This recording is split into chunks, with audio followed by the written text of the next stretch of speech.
ቢስሚላሂ ራህማኒ ራሂም። ሰለምቴው ይሁዲ። በዛሬው ታሪካችን ይዘንላችሁ የመጣ ነው ስለ አንድ ይሁዲ የመስለም ታሪክ ይሆናል።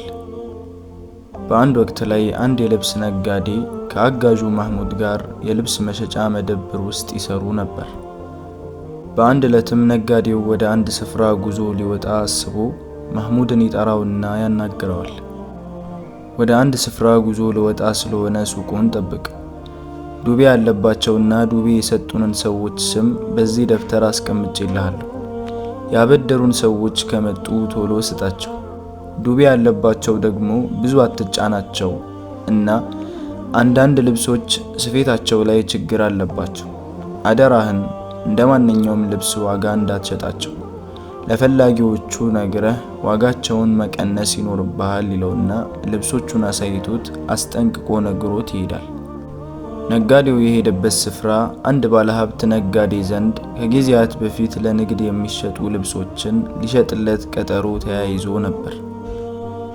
ነጋዴውና ባለሀብቱ ተገናኝተው ከተጨዋወቱ በኋላ ከርቀት ጉዞ እንደመጣ ይነግረውና ያኔ ቀጠሮ የተያያዙበትን ልብስ ሊወስድ እንደመጣ ይነግረዋል። ባለሀብቱም ቀጠሮአችን ከሳምንት በፊት ነበር፣ ትላንትና ዕለት አንድ ነጋዴ መጥቶ ለሱ ሽጬለት ይዞት ሄዷል አለው። ነጋዴውም እንዴት አልጠበከኝም እያለ ተሰምቶት ጠየቀው። ባለሀብቱም ልብስ ማስመጣበት አልነበረኝም፣ ለዛ ነው የሸጥኩት አለው። ነጋዴውም እና ቀጣይ ከ6 ወር በኋላ የሚመጣውን ልጠብቅ ነው? እኔ ጋር ያለው ለ1 ወር ያህል የሚበቃ ነው። ሱቄን ዘግቼ መጪውን ልብስ ልጠብቅ ነው እያለ በጣም ተሰምቶት ከቤቱ ይወጣል።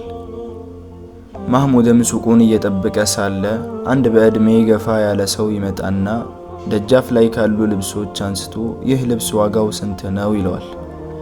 ማህሙድም 2000 ድርሃም እንደሆነ ይነግረዋል።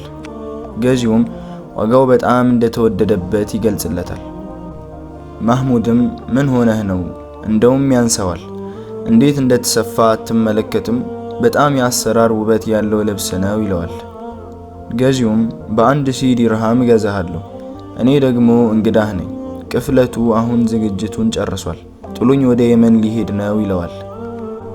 ማህሙድም እሺ በቃ እንግዳ ስለሆንክ በ1500 ዲርሃም እሸጥልሃለሁ ይለውና ገዢው ተስማምቶ ዲርሃሙን ይሰጠውና ልብሱን ይዞ ይሄዳል። ከሰዓታት በኋላ ማህሙድ ልብሱን ሲያስታውሰው ነጋዴው ከነገረው አንዱ ልብስ ነበር። ምንም ማድረግ ስላልቻለ ነጋዴውን ይጠብቀው ጀመር። ነጋዴው ወደ ሱቁ ሲመለስ ማህሙድ ደስተኛ ሆኖ ይቀበለውና በ10 ቀናቶች ብቻ ሱቅ ውስጥ ያሉትን ዕቃ ግማሹን እንደሸጠ ይነግረዋል። ነጋዴውም ጭራሽ ሐሳብ ይበዛበታል። ለወር ያክል ያቆየኛል ያለው የንግድ ልብስ በ10 ቀን ግማሹ ተሽቶ ጠበቀው። በሐሳብ ተግዞ ሳለ ደጃፍ ላይ የተንጠለጠለውን ልብስ ሲፈልገው ያጣውና ማህሙድን ይጠይቀዋል። እዚህ ጋር የነበረውን ልብስ ሽጠኸው ነው አለው። ማህሙድም አዎ እያለ ተርበትብቶ ይመልስለታል። ነጋዴውም በስንት ሸጥከው አለው። ማህሙድም በ1500 ዲርሃም ነው የሸጥኩት፣ ወላሂ ልብሱ ነውር እንዳለበት ይዞት ከሄደ በኋላ ነው ያስታወስኩት ይለዋል። ነጋዴውም ለማን ነው የሸጥከው እያለ በቁጣ መንፈስ ጠየቀው።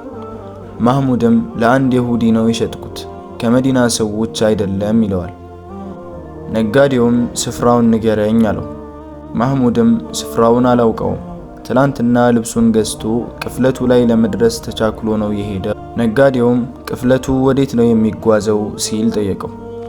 ማህሙድም ቅፍለቱ ወደ የመን እንደሚሄድ ይሁዲው ነግሮኛል አለው። ነጋዴውም ግዴታ አሁን ተነስቼ መሄድ አለብኝ፣ ቅፍለቱ ላይ በመንገድ ደርስበት እችላለሁ ይለዋል። ማህሙድም ይህን ያህል በረሃ ለአንድ ይሁዲ 1000 ዲርሃም ለመመለስ ብቻህን ትጓዛለህ አለው። ነጋዴውም አዎ፣ አንገቴ ላይ የ1000 ዲርሃም ወንጀል ይዤ አላህን መገናኘት አልፈልግም ይለውና ቅፍለቱ ወደ ወጣበት አቅጣጫ ጉዞ ይጀምራል። በረሃው በጣም ከባድ ነበር። ፀሐይዋ በጣም ቃጠሎ ናት። ነጋዴው የይሁዲዩን አካል ለማግኘት ጉዞውን ቀጥሏል። በመንገዱ ላይ ያገኘውን ቅፍለት በሙሉ በመካከላቸው ይህ አካል እንዳለ ሳይጠይቅ አያልፍም። በሶስተኛው ዕለት አንዲት ለእረፍት የተቀመጠችን ቅፍለት ያገኛል። ይደርስባቸውና ኢስላማዊ ሰላምታ በሆነው አሰላሙ አለይኩም ይላቸዋል። ሰዎቹም መርሐበን እንኳን ደህና መጣህ ይሉታል። ነጋዴውም ይህን ሰዓት ሙስሊም እንዳልሆኑ ይረዳና ይበልጥ ሰውየውን እንደሚያገኘው ተስፋ ያደርጋል። ከሰዎቹ መካከል አንዱ ማነህ አንተ ሲል ጠየቀው። ነጋዴውም እኔ የመዲና ነጋዴ ነኝ፣ አንድ የሁዲ የሆነ ግለሰብ ፈልጌ ነው አለው። ሰውየውም ትንሽ ከተሳለቀበት በኋላ እኛ ሁላችንም የሁዲዮች ነን ይለዋል። ነጋዴውም እንደዛ ከሆነ የምፈልገው ሰው ከእናንተ አንደኛችሁ ሊሆን ይችላል። ባለፉት ቀናቶች ከኔ ጋር ሱቅ የሚሰራ ሰው ለአንድ የሁዲ ወደ የመን የሚሄድ ግለሰብ ልብስ ሽጦለት ነበር አለው። ሰውየውም እኛም ወደ የመን የምንጓዝ ሰዎች ነን አለው።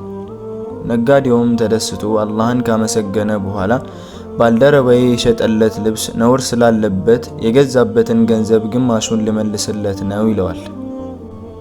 ሰውየውም ባልደረቦቹ የተቀመጡበት ይሄድና ባለፉት ቀናቶች ልብስን ከመዲና የገዛ አለ ሲል ይጠይቃቸዋል። ልብስ ገዢውም አዎ እኔ ገዝቼ ነበረ ብሎ ወደ ነጋዴው ይቀርባል። ነጋዴው በስንት ነው የገዛኸው ሲለው የሁዲዩም በ1500 ዲርሃም ነው ሲል መለሰለት። ነጋዴውም በስተመጨረሻ የሚፈልገውን ሰው በማግኘቱ ደስተኛ ሆኖ አላህን ካመሰገነ በኋላ ጉዳዩን ይነግረውና ይህ ያንተ ገንዘብ ነው ብሎ 1000 ዲርሃምን አውጥቶ ይሰጠዋል። የሁዲዩም እኔ ልብሱ ላይ ምንም አይነት ነውር አላገኘሁበትም ይለዋል። ነጋዴውም ባልደረባዬ የሸጠልህ እሱም ተሸውዶ ነው፣ ልብሱ ሲሰፋ ችግር አለበት ይለዋል። የሁዲዩም ከመዲና ተነስተህ ይህን ሁሉ ጉዞ አቋርጠህ የመጣኸው ለ1000 ዲርሃም ነው ብሎ ይጠይቀዋል። ነጋዴውም አይደለም ያንተን ሐቅ ለመስጠት ነው፣ በዚህ ወንጀልን መሸከም ስለማልፈልግ ነው አለው። የሁዲዩም እንዳንተ አይነት ስነ ምግባር ያለው ሰው አይቼ አላቅም፣ እንዴት ይህን ልታደርግ ቻልክ አለው።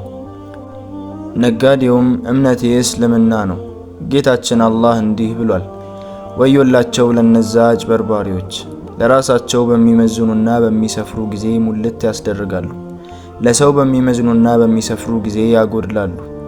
ውዱ ነቢያችን እንዲህ ብለዋል፣ ያታለለ ከኛ አይደለም አለው። የሁዲዩም አንገቱን ይደፋና ያቀረቅራል። ነጋዴውም ምን ሆነክ ነው? ገንዘብህን ተቀበለኝ እንጂ ብሎ ይጠይቀዋል። የሁዲዩም ምን እንደምልህ አላውቅም፣ በዚህ ተግባርህና በዚህ አንደበተ ርቱዕ ቃልህ ልቤን ከያዝከኝ በኋላ አለው። ነጋዴውም ምን ለማለት ፈልገህ ነው አለው። የሁዲዩም ባልደረባህ ሳያውቅ ነውር ያለበት ልብስ ቢሰጠኝም እኔ ግን አውቄ የሰጠሁት የቅብ ዲርሃም ነበር አለው። ነጋዴውም በተግባሩ ይደነግጥና ዝም ብሎ ይመለከተዋል። የሁዲዩም ቅፍለቱ እንደቸኮለ ነግሬው ቶሎ ከመዲና ስለሚወጣ አይደርስብኝም ብዬ አስቤ ነበር። አሁን እዚህ ደርሰህ መተህ ለእምነትህ ስትቆም በጣም ተገርሜ ነው የነገርኩህ ይለዋል። ነጋዴውም እኔም በንግዴ ላይ አጭበረብር ነበር፣ ጌታዬ አላህ መንገዱን መርቶኝ ነው ሰዎችን አላህ ባስቀመጠው መስፈርት መገበያየት የጀመርኩት አለው። የሁዲዩም እንግዲያውስ ልብስህን እመልስልሃለሁ፣ ከዛ በተጨማሪ ደግሞ ወደ እስልምና እገባለሁ ይለውና እዛው ሸሃዳን ይይዛል። የሁዲዩም ቅፍለቱን ትቶ ስለ እስልምና ሊማር ከነጋዴው ጋር ወደ መዲና ይመለሳል። ከተመለሱ ከቀናት በኋላ ልብስ አስረካቢው ባለሀብት ወደ ነጋዴው መልእክት ይልክና አዳዲስ ዕቃዎች እንደደረሱ እና ያኔ ካስያዛቸው ልብሶች እንደሚሻሉ መልእክትን ልኮ ይነግረዋል። ታሪካችን በዚህ አበቃ። በማንኛውም ሰዓት መልካምን ነገር ለሰው ብለህ ሳይሆን ለጌታህ አላህና ለህሊናህ ብለህ ስራ። በዚሁ ሰብስክራይብ፣ ላይክ፣ ሼር ማድረግ አትርሳ።